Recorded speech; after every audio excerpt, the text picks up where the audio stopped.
Sveiki, esu Viktorija. Labas, aš Rokas. Žiūrėsim TikToką ir komentuosim, ką galvojam natūraliai turbūt. Arba nenatūraliai. Kodėl mes tai darom? Jo, kodėl mes tai darom.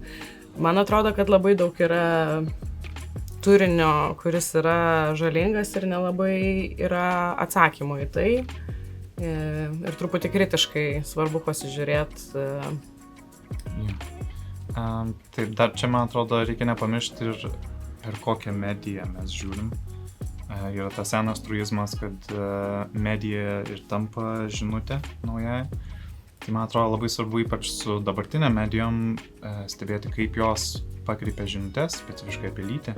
Jeigu šnekam apie žinutės, kurios eina per platformas, kurios, taip sakant, apdovanoja kontroversišką kontentą, radikalų kontentą, kuris klikus tiesiog graibsto, tai paveikia ir patį kontentą, kad patys ir kontentą kūrėjai tuomet kurs kuo labiau radikalesnį turinį ir tuomet atsiranda bėda, kai ypač jaunesni žmonės, kai dažnai iš viso, čia yra apie vaikus, reikia šnekėti, kai nėra suvokimo, kas yra ironija, nėra suvokimo, kas yra platformos, žinai, ir algoritminiai, materialiniai kažkokie interesai.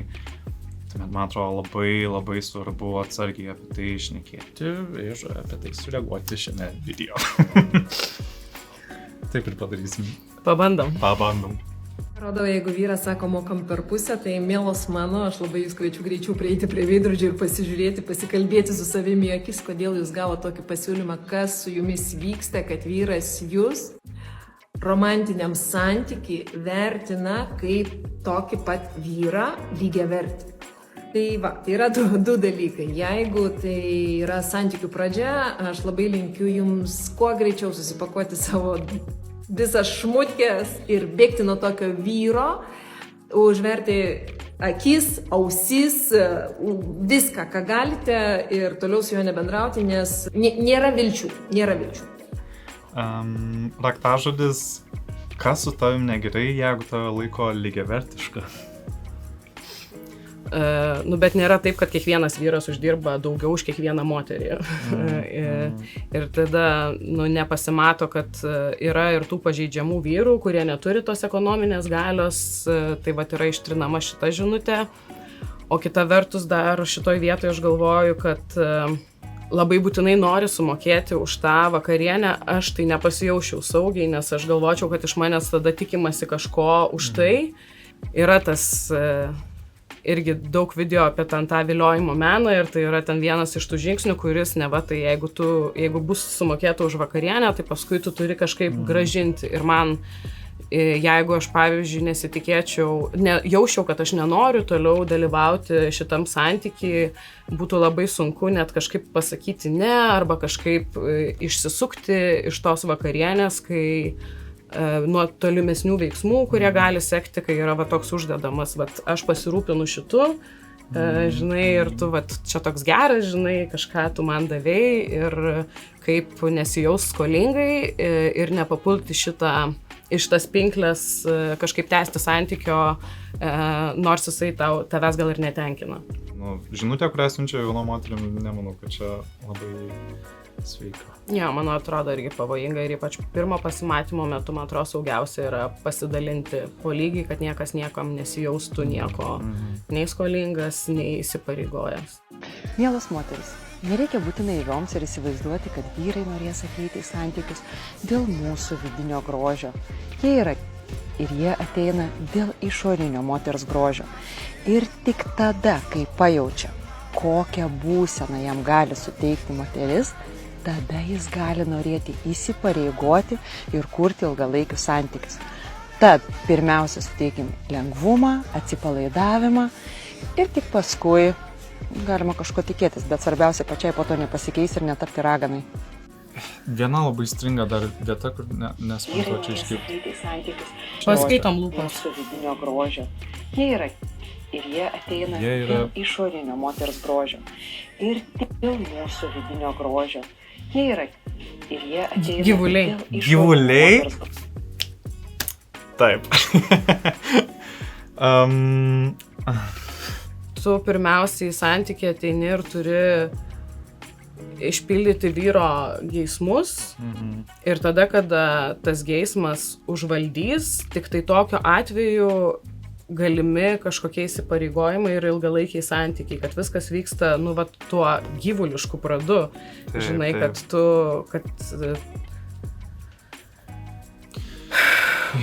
Čia, manau, ir moterim žalinga žinutė yra, bet ir patiem vyram yra žalinga žinutė, kuri plačiai paplitusi, bendrai toksai vyrų suprimityvinimas.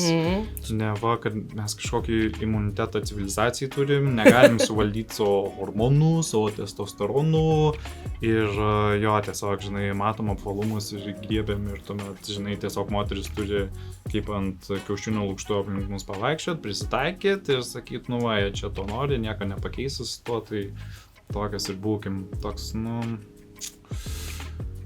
pesimistinis visai požiūris ir nelabai tikslus. Tiek daug metų mes bandėm mokytis, kad reikia žmonės pagal jų vidų vertinti. Čia tokia, atrodo, ir vaikystės, mokama per daug mįslių pasakų žinutė, kad vidinis grožis yra svarbiau. Ir tuomet ateina ir sako, vyram nesvarbu, absoliučiai. Ir jo, iš pradžių jiems sukurkit kažkokią atsipalaidavimą ir dar po to netapkit raganą. Po to tai toks irgi tas stereotipas, tos niurzgančios raganos, tiesiog tos moters, kur neleidžia lūčio išeiti su berniukai, žinai. Nelabai paliko. Vėl daroma ta pati klaida, kur žinai, sako, ką visi vyrai nori. Aš nežinau, ar čia net verta pradėti kalbėti apie grožio industrijos žalą ir apie pastovę savo kūno kontrolę, tokią okupaciją mintimis apie tai, kaip tu atrodai ir visą laiką tą daryti vien tik tai tam, kad, nežinau, suvilioti patiną, toks tikrai labai primityvus žaidimas.